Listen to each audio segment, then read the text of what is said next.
안녕하세요. 바른투자 커뮤니티 주식부자 양성소 멘토를 맡고 있는 이빨 토토입니다. 오늘은 이제 수익 스토리 영상을 한번 제작을 해볼 거예요. 자, 2020년 4월 25일 이제 토요일날 제작을 했던 영상이고요. 데이터 솔루션 수익 인증해 주신 회원분들이 계셔서 빅데이터에 관한 이야기를 한번 해볼까 합니다. 자, 순환매가 계속 진행이 되고 있습니다. 먼저 시작됐던 부분들은 이제 헬스케어 관련해서 자, 진단 테마주들이 움직였는데 요것도 이제 유전자 정보를 가지고 진단기기를 만든다든가 하는 부분들이기 때문에 이제 빅데이터 관련된 기업들이라고 볼 수가 있고요. 그 다음에 이제 IT 서비스 솔루션 기업들이 움직이고 있는데 재택근무 관련해서 움직였던 종목들이 이 종목 저 종목 좀 있습니다. 알소프트라든가 가비아 등등 해가지고 관련된 기업들이 있었고요. 자, 그 다음에 이제 보안 기업들도 슬슬 움직임들이 보여지고요. 이 카테고리라든가 이런 부분들이 굉장히 포괄적이에요. 그래서 빅데이터라는 거는 데이터를 관련해서 어떤 상품을 만들어서 이제 판매를 한다거나 아니면 서비스라든가 솔루션 기업들, 솔루션을 제공하는 기업들, 또 서비스를 제공하는 기업들이 실적도 본격적으로 이제 성장하는 흐름들이 보이고요. 앞으로의 전망이라든가 업황도 굉장히 괜찮은 흐름들이 보이기 때문에 우리가 장기적으로 주목을 해야 될 섹터라고 생각을 하면 될 것 같고요. 앞으로 많이 밀리거나 좋은 자리가 들어올 때마다 관심을 두고 있다가 이제 하나씩 모아가다 보면 나중에 시간이 좀 지나고 나서는 내 자산에 굉장히 긍정적인 작용을 할 수 있는 그런 섹터군이다라고 생각을 하고 있습니다. 자, 마이클로미오님이 자 104% 수익 인증 해주셨고요. 주식부자 양성소 회원분이죠. KPS, 또 메디아나 가비아 이런 종목들도 두고 계시네요.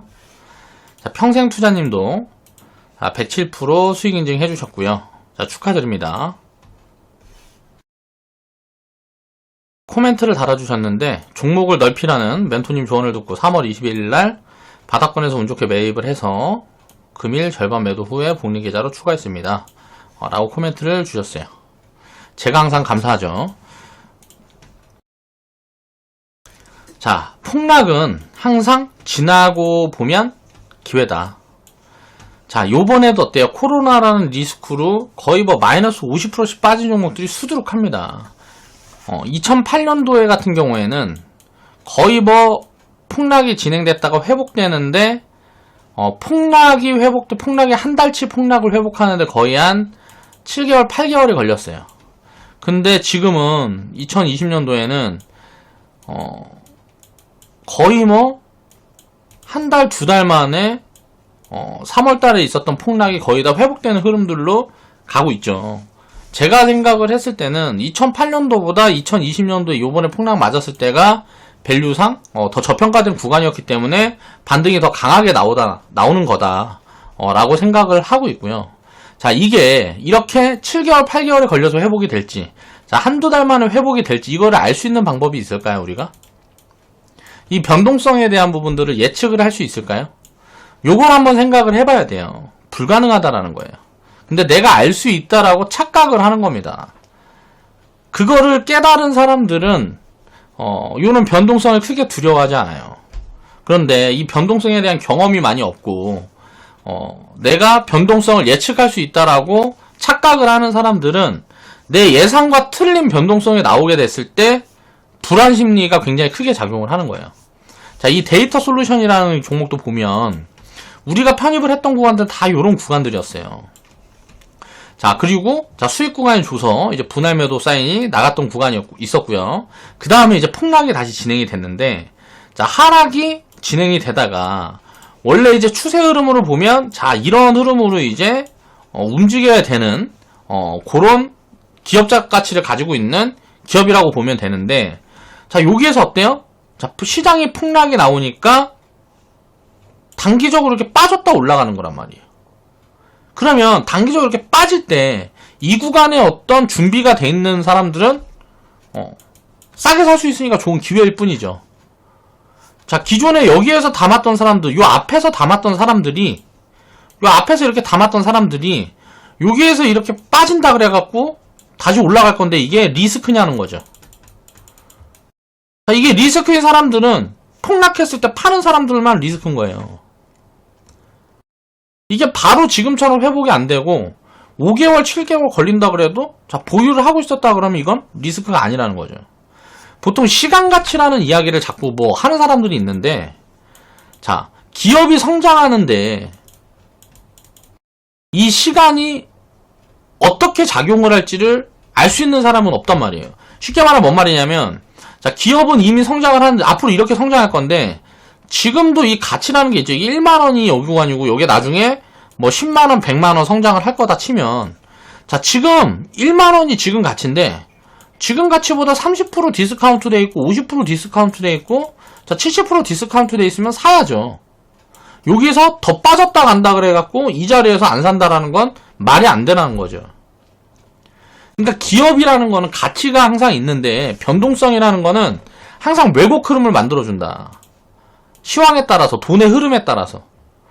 자, 기업이 투기적인 게 아니고요.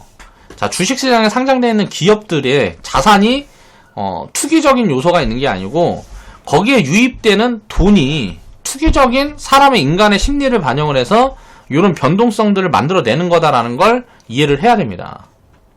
그런 부분들을 이해를 해야 이제 이 변동성이 기회로 보이기 시작해요. 변동성이라는 게 기회로 보이기 시작하면 장기적으로 수익률이 내가 쌓아갈 수 있는 수익률이 굉장히 높아진다 라고 생각을 해볼 수 있는 요인이기도 한 거고요. 그런 부분들에 대한 이해를 하려면 경험이 필요하고요. 경험을 쌓아가기 위해선 공부가 필요하고요.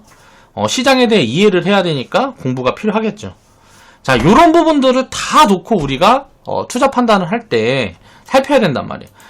시장에서 아무것도 보지 말아야 될 건 뭐예요? 자, 저평가 구간에서 오는 변동성은 리스크가 아니라는 거예요. 이걸 리스크라고 착각하는 게 가장 큰 문제라는 거죠.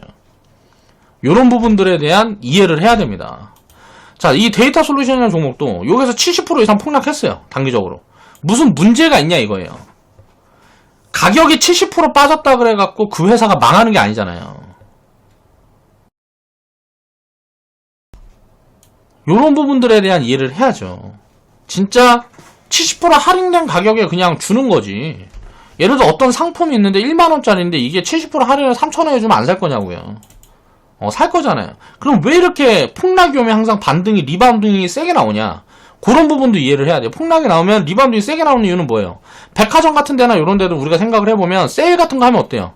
사람들 바글바글 하잖아요. 마찬가지로 주식시장도 폭락이 오면 빠르게 리바운딩이 나오는 이유는 세일 기간이니까 그런 거예요. 가격을 싸게 파니까 어때요? 돈이 유입이 되는 거란 말이에요. 이걸 알고 있는 자본들이. 근데 기존에 그 자산을 갖고 있던 사람들이 내 가치가, 예를 들어 내가 갖고 있는 종목의 주가가 빠지는 것 같으니까 불안 심리가 작용하게 되고 언제든지 매각이 가능한 그런 자산이다 보니까 시장에 투매가 벌어지고 그렇게 하면서 이제 세일 기간이 만들어지는 거죠. 그런데 많은 사람들은 어때요? 항상 이야기하는 것들 있죠. 공포에 사서 탐욕에 팔아라. 공포에 사서 탐욕에 팔아라. 공포 매수, 탐욕 매도인데 어때요? 이때 매수. 자, 이때 매도인데 어때요? 보통 사람들은 자, 탐욕에 매수를 합니다. 그리고 공포가 나왔을 때 팔아요. 그러니까 어떻게 돼요? 거꾸로 하는 거잖아요. 싸게 사서 비싸게 팔아야 되는데 비싸게 사서 싸게 파는 거잖아요. 자, 데이터 솔루션이라는 기업이 처음에 상장을 하니까 야, 이 기업에 대한 마케팅이 된단 말이에요. 그러니까 사람들이 우르르 따라 붙어요. 그러다 어때요? 시장 우르르 따라 붙다 보니까 야, 많이 빠져. 여기서 또 이제 이제 올라가는가 보다 또 우르르 따라 붙어.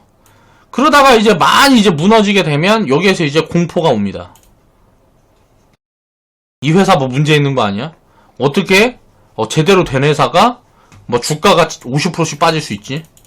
막 이런 생각을 하게 돼요. 그러면서 어떻게 돼요? 자, 제일 바닥에 파는 거예요. 자, 투자자들이 가장 견디기 힘든 수익률이 마이너스 50%예요. 50%가 넘어서면 거의 뭐 이제 50%에서 거의 한 70% 정도? 이거라도 남겨야 되겠다라고 생각하고 자, 매도 포지션을 보통 잡는 경우가 요 정도 구간대예요. 그래서 보면 시장에서 가장 반등이 많이 나오는 구간이 거의 마이너스 50%에서 마이너스 70% 구간입니다. 요런 것들은 이제 기술적인 부분들이라 통계적인 자료긴 한데 기술적인 부분들이라 별로 이제 이야기를 하고 싶진 않지만 자, 삼성전자가 IMF 때 자, 70% 폭락을 이제 뭐 한 3년 동안 70% 정도 폭락이 진행되다 움직였던 이유도 요런 부분들이 있고요. 그러니까 심리적인 요인 때문에 자, 이 가격이 얼마인지 안 보고 가격을 안 보고 파는 거죠. 그러니까 말도 안 되는 가격들이 항상 만들어진다. 주식시장에는 요런 변동성이라는 게 있기 때문에 항상 기회가 많다라는 걸 이해를 해야 된다는 거예요. 자, 데이터 솔루션이라는 기업은 제가 봤을 때는 지금 구간에 지금 시가총액이 한 750억 밖에 안 되거든요. 지금 위치에서 봤을 때 1000억도 안 돼요. 그렇기 때문에 한 4,000원 밑으로 내려면 한 500억 수준 정도 되는데 요 정도 되면 저는 굉장히 매력적인 가격이라고 생각을 합니다. 그래서 4,000원 밑으로 내려오면 좋은 매수 포지션이라고 생각을 하고요. 자, 올해부터 이제 본격 성장이 진행될 가능성이 높다라고 보고 있는데 자, 이제 이 성장을 하는 동안에 앞으로 얼마나 제가 이제 추천을 드릴 수 있을지 모르겠지만 밸류 매력이 생기는 구간들이 와야 이제 추천을 하겠죠. 자, ROE라든가 PER, 그러니까 이익이라든가 성장률. 자, 자본 가치는 체크를 하기가 애매한 기업이기 때문에 자본 가치가 잡혀 있는 기업보다는 리스크 요인이 있다라고 생각을 해야 되겠죠. 그렇지만 그만큼 주가가 움직일 때 퍼포먼스도 상대적으로 자본 가치가 잡혀 있는 게 없기 때문에 크게 나올 수 있다라고 생각을 해야 되는 거고요. 지금 위치가 이제 시가총액이 한 750억 정도, 4,800원 위치가 그 정도 되는 구간이니까 4,000원 밑으로 내려오면 한 20% 정도 더 빠진다고 봐서 한 500억 단에 내려오는 거거든요. 그럼 요 밑에는 항상 좋은 매수 포지션이라고 보고 있어야 돼요. 자, 그렇게 생각하는 이유를 이제 들어보면 자, 2015년도에 이 기업은 500억의 매출이 나왔던 기업인데 2016년도부터 이제 1000억 단의 이제 매출이 진행이 되고 있습니다. 자, 2015년에서 16년도에 이렇게 움직인 다음에 여기에서 이제 이익이 안 잡히고 하는 부분들은 자, 저는 이제 투자라고 생각을 하고 있고요. 요 부분에 대한 내용들은 이제 잘 알아보고 하려고 그러면 굉장히 피곤하니까 그냥 이렇게 이해를 하시면 될 것 같고요. 2020년도 올해부터 딱 보면 매출이 이제 1000억을 넘어서 일단 1100억을 넘어갈 거라고 보고 있는데 자, 분기 실적들을 체크해보면 어느 정도 이제 추정이 되기 시작하겠죠. 그래서 다시 성장 흐름들이 나오기 시작하면 굉장히 퍼포먼스가 크게 나올 수 있다. 보통 이제 동기업들 이제 밸류들을 보면 이익률이 거의 한 10%에서 15% 정도 나오거든요. 그러면 이 기업은 이제 1000억에서 자, 이익을 한 100억, 이제 100억에서 150억까지도 가능한 기업이다. 그러면 지금 시가총액 750억에서 더블은 나올 수 있는 구간이라고 봐야 되거든요. 그리고 이제 성장률이 이제 어느 정도 잡히기 시작하면 이런 것들이 지금 눈에 보여지지 않기 때문에 가비아라든가 알소포트라든가 더존비주온이라든가 이런 기업들은 이익이라는 게 잡히고 추정치 가이던스들이 나오기 때문에 그런 부분들에 대해서 반영이 돼 있는 거예요. 근데 그런 거에 반영이 되지 않기 때문에 이익이 나오기 시작할 때는 자, 수백 프로의 퍼포먼스가 가능한 기업이다 라고 생각을 하면 되겠죠. 자, 제가 매수 사인을 드렸던 구간들이 자, 요런 구간들이었고요. 요번에 이제 폭락이 나왔을 때도 여기서 이제 매수 사인이 나갔다가 단기적으로 너무 이제 급등을 해서 요 구간에 이제 매도 사인이 한번 이제 들어갔다라고 생각을 하시면 될 것 같아요. 자, 보면 빅데이터 관련 기업들을 이제 계속 주목을 해야 되는데 카테고리가 거의 비슷합니다. 자, IT 관련 쪽은 다 보면 관련 기업들이 이제 뭐 네트워크, 또 클라우드, 보안, 또 솔루션 이런 관련 기업들이 다 보면은 비슷한 사업 구조를 갖고 있는 기업들이라고 보면 돼요. 그런데 이제 제공하는 서비스라든가 솔루션 부분들에서 차이들이 있기 때문에 그런 부분들에 대해서 좀 체크를 하면서 또 접근을 해보면 좋을 것 같고요. 요런 관련된 기업들은 밸류 부담이 크게 있지 않으면 그냥 전부 매수 포지션이라고 저는 개인적으로 보고 있어요. 물론 저는 이제 리딩을 하는 입장이다 보니까 상대적으로 더 저평가된 기업들을 이제 추려서 이제 회원분들한테 성장성이 높은 기업들을 추려서 이제 보고 있지만 전체적으로 다 섹터 전체적으로 장기적으로 큰 퍼포먼스가 나올 수 있는 그런 기업들이라고 생각을 하고 있기 때문에 잘 찾아보면 좋은 기회들이 앞으로도 많이 있을 것 같다 라고 생각을 하는 부분이고요. 자, 대장주들 흐름을 살펴보면 자, 더존비존이라는 종목은 자, 우리가 편입을 안 했었던 종목인데 왜 그런지를 생각을 해보면 밸류가 거의 가장 비싸요. 그러니까 성장성이라든가 이런 부분들이 굉장히 부각을 많이 받고 있고 시장에서도 지배력도 있는 기업이에요. 그렇다 보니까 어때요? 밸류가 굉장히 비싸요. 2000 거의 뭐 한 15년도부터 거의 움직인 기업이기 때문에 주가가 이제 미리 움직였던 기업이기 때문에 밸류가 상대적으로 밸류가 높아서 이제 편입을 안 했던 종목이고요. 알서포트라든가 가비아 같은 경우는 이제 우리가 편입을 했던 자리고 했던 종목들이고 제가 이제 편입 사이트를 드렸던 구간들이 다 이렇게 빨간색으로 이제 표시를 해놨습니다. 빨간색 동그라미로. 자, 요 구간도 있었죠. 요 종목들은 보면 알서포트는 지금 퍼가 거의 지금 퍼로 보면 요거보다 높아요. 요거보다 높은데 2022년 추정치를 놓고 계산을 했을 때 요 정도 퍼 기준이 나오거든요. 그러니까 저는 이제 PER을 볼 때는 지금 현재 뭐 작년 거 지금까지 반영된 실적 요런 걸 놓고 PER 계산을 하지 않습니다. 미래 이익 부분에서 이제 퍼 계산을 해야지 지금 나와 있는 PER이라는 건 하나도 필요가 없어요. 왜냐면 과거 지표이기 때문에. 지금 PER이 예를 들어서 PER이 자 2019년도에 뭐 예를 들어 PER이 2019년도에 지금 시가총액 비교해갖고 밸류 체크해보니까 예를 들어 5배다. 근데 이익이 마이너스 30% 쪼그라들어 버리면 어떻게 돼요? 자, 퍼가 5배에서 8배로 늘어나는 거거든요. 그러니까 그러니까 이익이라는 거는 항상 가장 사람들이 오해를 많이 하고 실수를 많이 하는 게 PR이라는 지표는 미래 지표를 봐야 되는데 그러니까 추정치랑 가이던스 업황을 살펴야 된다는 거예요. 이익 같은 부분에서는. 그래야 이제 적정 밸류가 체크가 되는데 이런 것들을 과거 지표를 갖고 자꾸 대입을 하니까 어떻게 돼요? 오류에 빠지는 거죠. 자, 요 부분에 대한 이해를 해야 됩니다. 그리고 단기적으로 뭐 이익이 많이 찍힌다든가 무슨 유유자산을 매각한다든가 뭐든가 하면 순이익단으로 그 부분들이 잡히고 이렇게 되면 PR이라든가 뭐 이런 부분에서 왜곡이 크게 잡히거든요. 이게 왜곡 흐름인가 아닌가, 단기적인 건가, 단기적인 퍼포먼스인가, 장기적으로 계속 유지가 되면서 성장이 가능한 기업인가, 이런 모든 부분들을 살펴서 이런 지표는 봐야 된다는 거죠. 그런데 아주 단순하게만 생각을 하기 때문에 사람들이 자꾸 이야기를 하는 게 잘못 생각하는 게 뭐냐면 자, 우리가 보조지표라든가 자산 뭐 이렇게 해서 재무제표를 보면 이게 안 맞는다 이거예요. 재무제표가 자 주가랑 연계성이 없다라고 자꾸 오해를 한단 말이에요.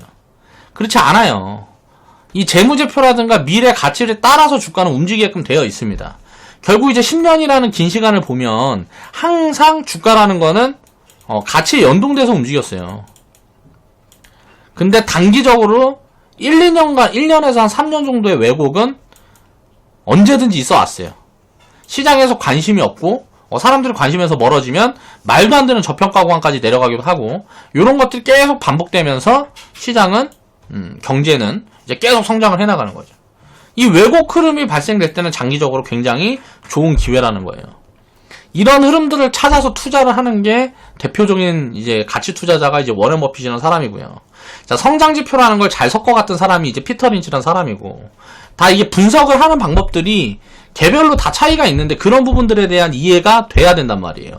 그래서 자꾸 이런 얘기를 반복해서 하는 거예요. 제가 영상에서. 그런 부분들을 이해를 해야 된다. 그리고 그런 것들을 분석을 해서 자, 잡아내는 부분들을 계속 증명을 해드리고 확인을 시켜드리고 있잖아요.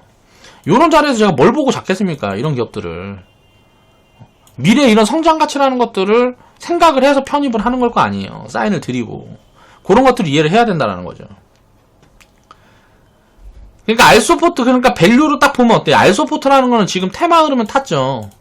그래서 대장 흐름을 보여주고 있기 때문에 밸류가 상대적으로 높게 지금 평가가 되고 있는 거고, 더존브이존이라는 종목은 너무 비싼 거예요. 그래서 이제 편입, 요런 자리에서도 이제 한 100%씩 올라왔지만, 편입을 못하는 자리예요. 제가 네이버라든가 이런 종목들도 편입 사인을 안 드리는 이유가 모르겠어요. 가치라는 부분들에 대해서 내가 이해할 수 있는 부분에서만 평가를 해야 된다는 거죠. 그것보다 이상한 더 높은 밸류를 너무 과하게 받았다 싶은 거는 저는 버블이라고 이해를 하는 거예요. 그렇기 때문에 내가 가진 스탠스 안에서 회원분들한테 코멘트들을 드리고 정리를 해드리는 거다 라고 이해를 하시면 되겠죠. 가비아 같은 종목은 지금 이제 퍼가 한 20배 정도 이제 책정이 돼 있는 그런 기업이고요. 그러면 요것들을 봤을 때 자, 이 기업은 그러면 어떨까요? 데이터 솔루션은 이익이 하나도 없네. 그럼 어떻게 체크를 해? PR이라든가 이런 이익 밸류를 체크를 하지 못하기 때문에 어때요? 지금 시가총액이 요거밖에 안 되는 거란 말이에요. 자, 알서포트라든가 이런 기업들의 매출을 보면 그렇게 됐을 때는 이제 비교 분석하는 이제 자기만의 통계적인 어떤 시스템이 필요하겠죠. 분석 시스템이 필요하겠죠. 이제 그런 부분들에 대해서 이야기를 하는 거, 요런 제가 그림을 가지고 내고 온 이유가 뭐냐면 지금 단기적으로 너무 빨리 올라왔기 때문에 요런 부분들이 조정이 들어오게 되면 함께 다 조정이 들어올 수가 있어요. 이게 여기서 더 갔다 조정이 들어올지 지금 조정이 들어올지는 모르죠. 이건 알 수가 없는 건데 지금 조정이 들어오든 여기서 더 갔다가 조정이 들어오든 조정이 들어오는 구간에 요런 기업들이 밸류가 크게 부담이 되지 않는 구간이 들어오면 자 본격적으로 이제 편입을 늘려가야 될 고를 포지션이라는 거죠. 지금은 단기적으로 뻗어가 있는 종목들이 많기 때문에 요 종목들이 더 이상 치고 올라가지 못하는 흐름들이 나오면 요런 기업들도 같이 못 움직일 가능성이 높다는 거예요. 그래서 매도 사인이 나갔다 라고 이해를 하시면 될 것 같고요. 요런 종목들이 자 지금 조정을 받던 더 갔다 조정을 받던 조정을 받는 흐름들이 나오면 자 이제 빅데이터 섹터군은 굉장히 좀 비중을 IT 쪽에서 이제 빅데이터 관련 기업들이 IT 섹터에 좀 많아요. IT 섹터에 좀 많은데 우리는 IT 비중을 한 35% 정도 가지고 있기 때문에 요 비중을 요쪽으로 좀 많이 이동을 시켜서 운영을 하는 포지션들을 지금 어떻게 하는 게 효율적일까라는 부분들에 대한 고민을 하고 있습니다. 그래서 조정을 기다리고 있다 라고 생각을 하시면 될 것 같고요. 후발주들은 아직도 밸류 매력이 있는 종목들이 많이 있어요. 그래서 지금 담아도 되지만 지금 적극적으로 편입을 안 하고 사인을 안 드린 이유들이 자, 대장주들이 너무 많이 올라와서 대장주들이 밸류 부담이 생겨있는 구간들이기 때문에 이런 부분들의 조정을 기다리고 있다라고 왜? 더 싸게 사기 위해서 지금은 아직 못 움직인 섹터군들도 너무 많기 때문에 이 섹터가 매력적이지 않아서 지금 최근에 이제 추천이 안 들어가는 게 아니고요. 이 관련주도 추천이 안 들어가는 게 아니고 상대적으로 더 매력적인 섹터들에서 좀 밀린다라고 생각을 하면 되겠죠. 그래서 앞으로 장기적으로 우리가 관심을 가지고 운영할 섹터다라고 이해를 하고 요 관련된 기업들은 계속 추적을 해나가면서 포트폴리오에 편입해갈 필요성이 있다라고 이해를 하시면 될 것 같습니다. 자, 오늘